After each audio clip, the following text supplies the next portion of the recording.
Dear students, this is the second part of NMR spectroscopy. In this video, we will see how classical theory explains the origin of NMR spectrum, what is meant by chemical shift, and what are the factors influencing chemical shift.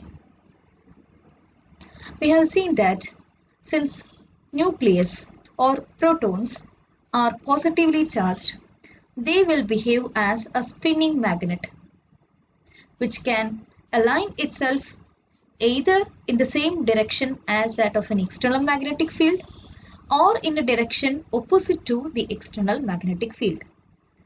But this spinning nuclei will always be under the influence of a force, we may call it a twisting force, which tends to turn it into the field direction.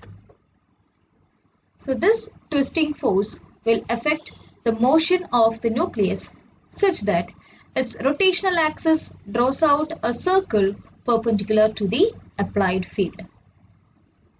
And this motion of the nucleus is called precession of nucleus, or it is also known as Lamarck precession. Here you can see the precessional motion of the spinning nucleus in presence of a magnetic field. The twisting force will always tense the nuclei to align along the direction of the applied magnetic field. So this affects the motion of the nucleus in such a way that its rotational axis will draw out a circle perpendicular to the applied magnetic field. And this precessional motion is known as Lamarck precession. And this precessional motion of the nucleus is analogous to the gyroscopic motion of a spinning top, as you can see here. You can just see the similarity in the movement of the nucleus as well as the movement of the spinning top. We can also see a very good example, like if you just spin a coin on a surface, we can notice that towards the end of its spinning motion, it just tilts around the sides, drawing a bigger circle like this. So this kind of motion is known as precessional motion, or also known as Lamarck precession. The precessional frequency of the nucleus is given by omega equals Gn beta n B0 by h, where Gn is the nuclear G factor, beta n is the Bohr magneton or nuclear magneton, B0 is the applied magnetic field, and h is the Planck's constant. And this precessional frequency is also known as Lamarck frequency. We have seen that in quantum theory, the frequency nu at which the transition between the spin states takes place is given by nu equals delta E by h, which is equal to Gn beta n B0 by h hertz. So that means when the frequency of the electromagnetic radiation is equal to the frequency of the precessing nucleus. That is, when the frequency of the electromagnetic radiation equals the Lamarck frequency or the precessional frequency, the two are said to be in resonance. That is, the nuclei and the electromagnetic component are said to be in resonance. So when such resonance occurs, the nuclei can interact with the radiation, which causes a transition from one spin state to another, thereby resulting in an NMR signal. So this is how the classical theory explains the origin of NMR spectrum. The frequency at which the nucleus undergoes precessional motion is called Lamarck frequency, and when that frequency equals the frequency of the electromagnetic radiation, a resonance occurs which will result in the transition between the spin states and hence an NMR signal. And the precessional frequency of the proton is directly proportional to the strength of the applied field.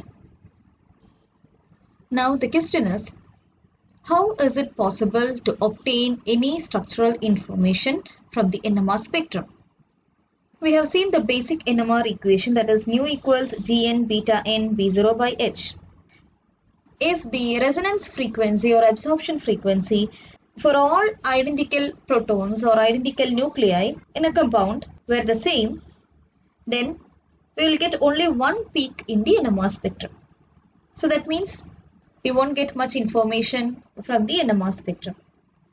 But actually, the absorption frequency or resonance frequency is not the same for all identical protons or all identical nuclei.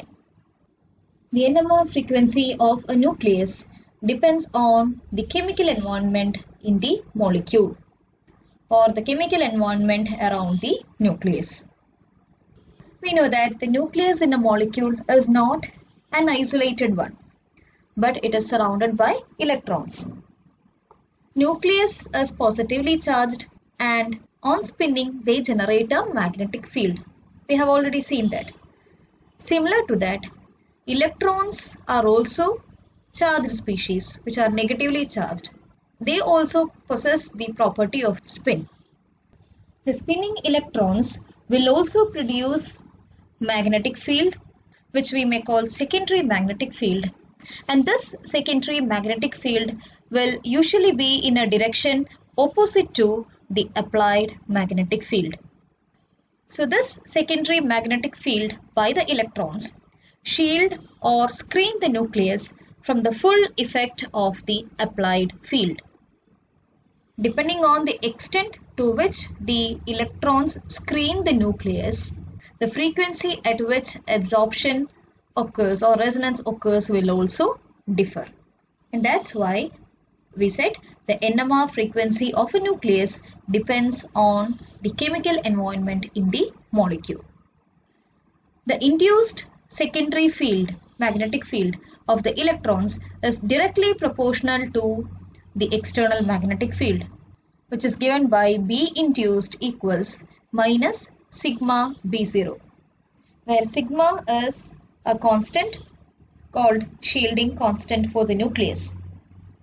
So the net magnetic field or the effective magnetic field experienced by the nucleus is equal to the sum of the applied field and the induced shielding field by the electrons.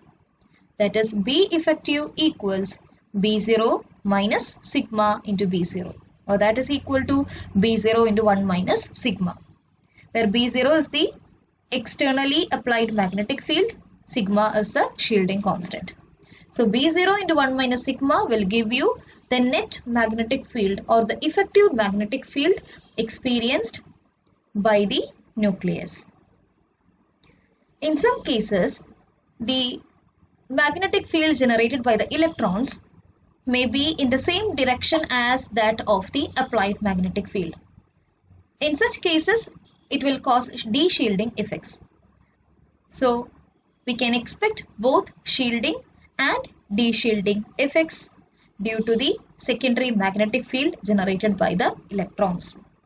The total of these effects determines the value of sigma, that is the shielding constant. Now let's see about the chemical equivalence of protons and the number of signals in an NMR spectrum. All protons which are in identical chemical environments will have the same shielding constant sigma, and such protons are said to be chemically equivalent. That is, protons which are in identical chemical environments having the same value of shielding constant are called chemically equivalent protons. And each set of chemically equivalent protons will give rise to a signal in the NMR spectrum. Given here are some examples having chemically equivalent protons. In benzene, all the 6 hydrogen atoms are in identical chemical environment, and hence all the 6 hydrogen atoms are chemically equivalent. So 6 protons together form one set. So there is only one set of chemically equivalent protons, and hence only one signal in the NMR spectrum. Similar is the case for acetone. We have 2 CH3 groups. So here 3 protons and here also 3 protons. So total 6 protons. But these 6 protons are in the same chemical environment or identical chemical environment. Both are connected to C double bond O. These 6 protons together form only one signal. Similar is the case with the 3 hydrogen atoms in the pyruvate ion and also the 12 hydrogen atoms in cyclohexane. So these compounds give only one signal in the NMR spectrum because these compounds have only one set of chemically equivalent protons. In these molecules, take the example of glycine. The 2 protons labeled A, HA, are bonded to nitrogen, whereas these 2 protons represented as HB are connected to carbon. That means the chemical environment around HA protons is different from that of HB protons. There are 2 sets of chemically equivalent protons and hence the glycine molecule will give 2 NMR signals, one corresponding to the 2 HA protons and the other one corresponding to the 2 HB protons. Similar is the case with acetaldehyde. In acetaldehyde, the CH3 protons marked as HA and there is an HB proton which is connected to the carbonyl group. So these 2 protons have different chemical environments and will form 2 sets of chemically equivalent protons and will get 2 NMR signals. In paraxylene also, there are 2 sets of chemically equivalent protons and will get 2 NMR signals. Now let's see some examples giving 3 NMR signals. So here we have CH3, CH2, O, CH3. The protons which marked A form one set. The one marked as B form another set because this CH3 is connected to the oxygen atom. So its environment is different from that of A. And also in between you have 2 protons that are from the CH2 group marked as C. So there are 3 different sets of protons A, B and C. That means you will get 3 signals. Similarly in this example also CH3, CH2, CH2, Br. The CH3 protons will form one set. The CH2 protons will form the another set and the last CH2 group which is connected to Br form the third set. So again here also we will get 3 NMR signals. Now we will move on to an important concept in NMR which is called the chemical shift.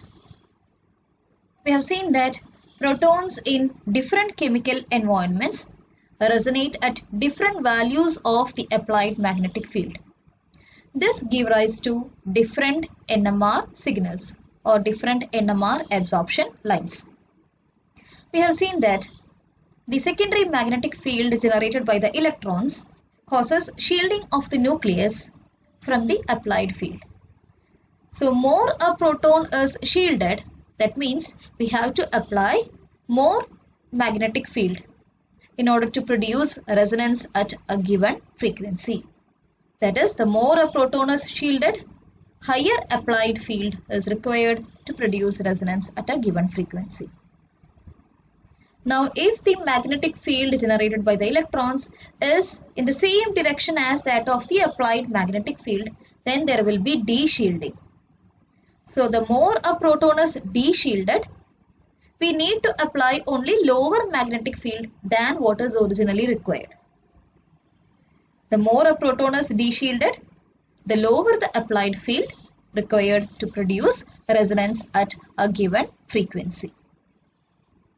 So the difference in the absorption position of a particular proton from that of a reference proton is referred to as chemical shift of that proton. And why this difference in the absorption position occurs? Because of the variation in the chemical environment due to shielding or de-shielding of the electrons.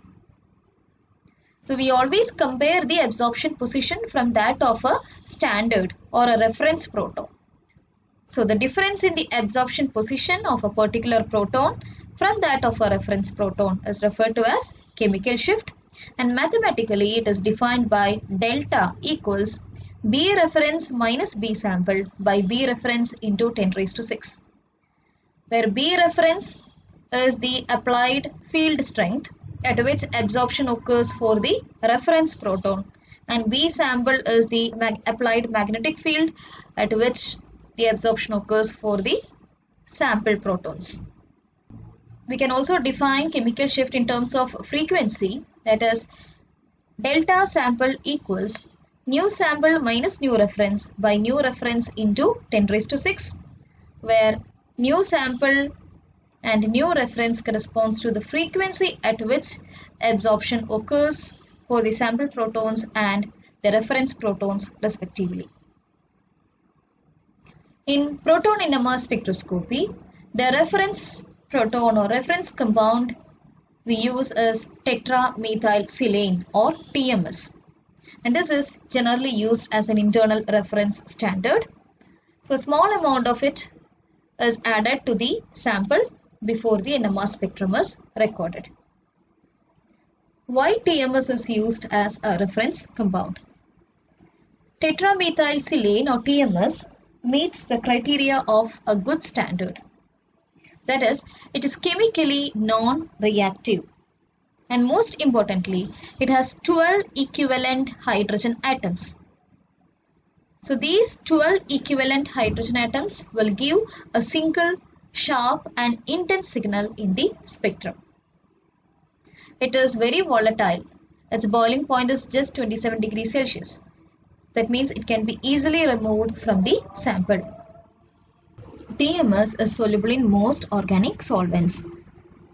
In TMS, the 12 equivalent protons are well shielded by the electrons, and hence it absorbs at a higher field than most types of organic protons, and hence its resonance signal can be easily recognized. These are the reasons why TMS is used as a reference compound in NMR. The chemical shift is usually expressed using a scale known as delta scale. And we have already seen the definition, that is delta equals B reference minus B sample by B reference into 10 raised to 6. In delta scale, the value of TMS is assigned 0 ppm, and it is at the right end of the spectrum, and the numbers will increase from right to left.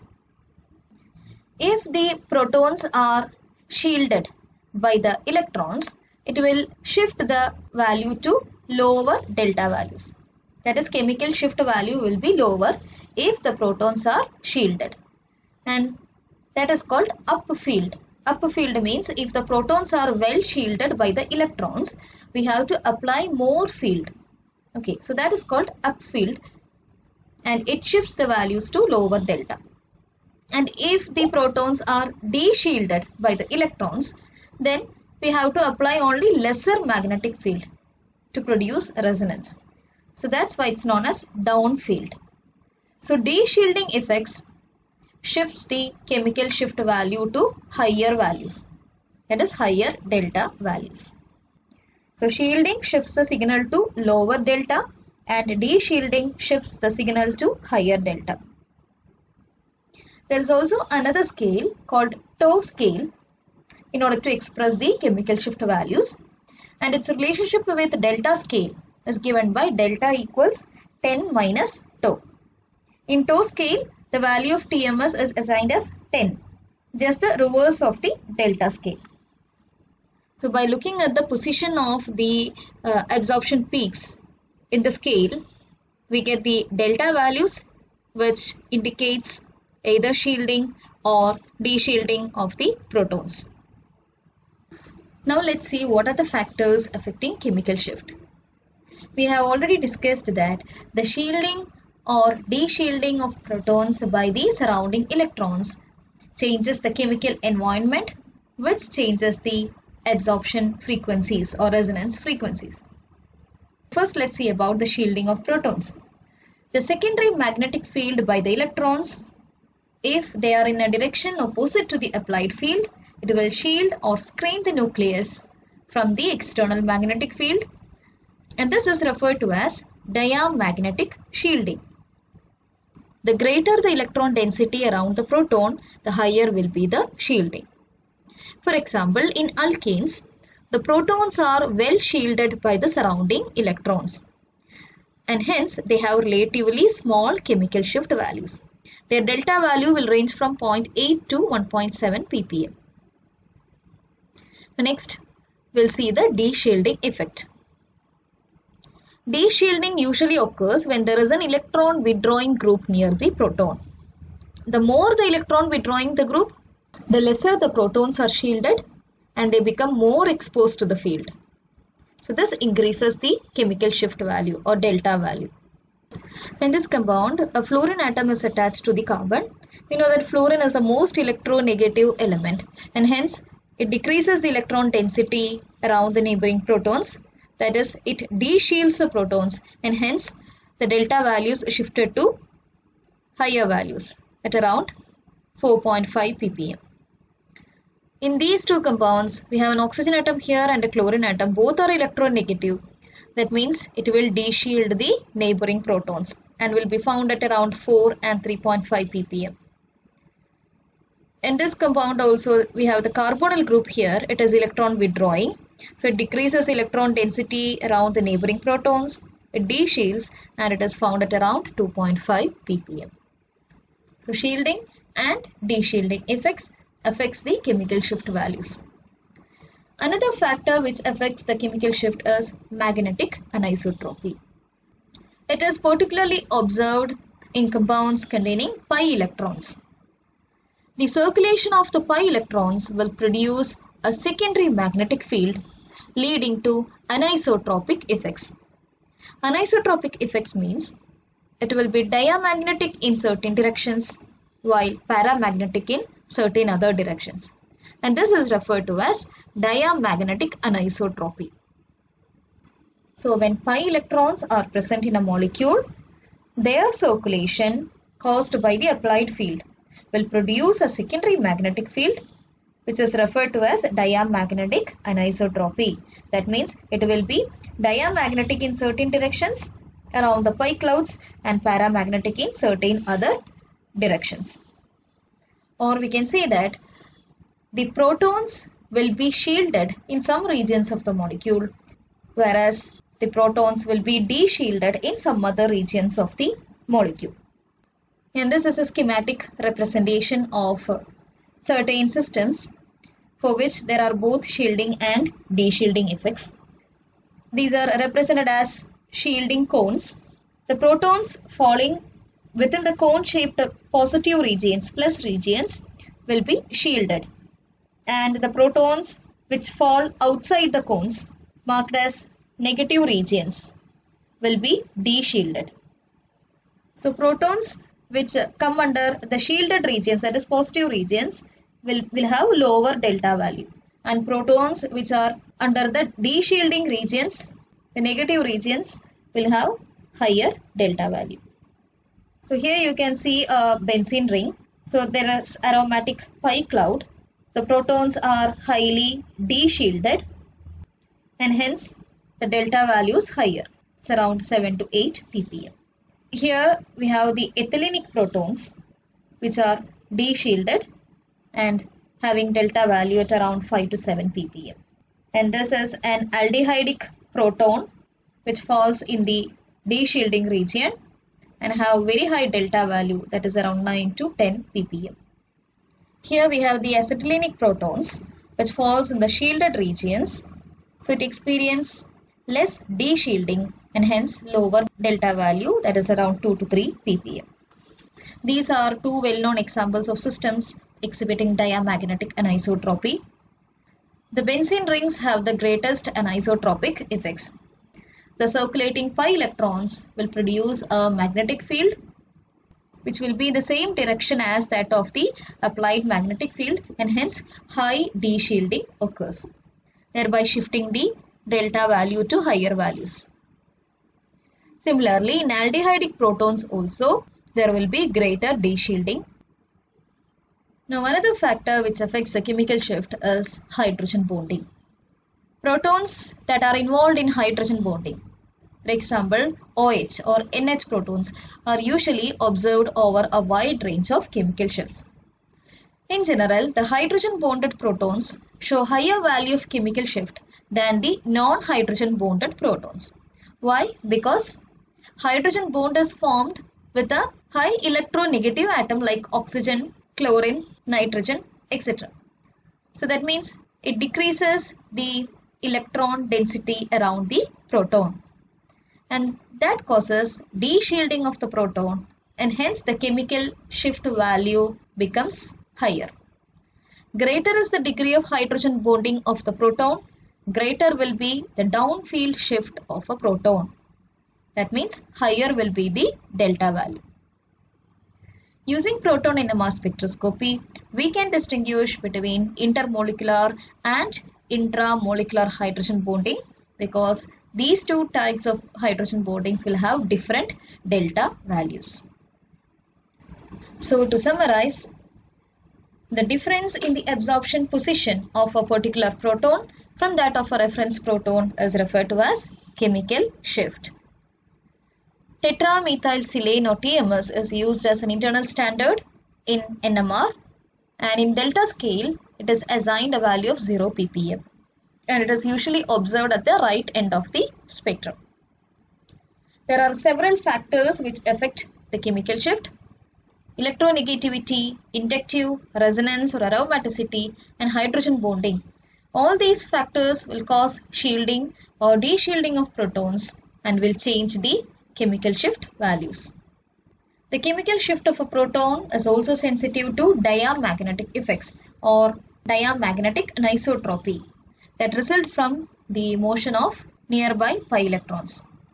The circulating pi electrons will also generate a magnetic field which may shield or de-shield the neighboring protons, thereby affecting the chemical shift values.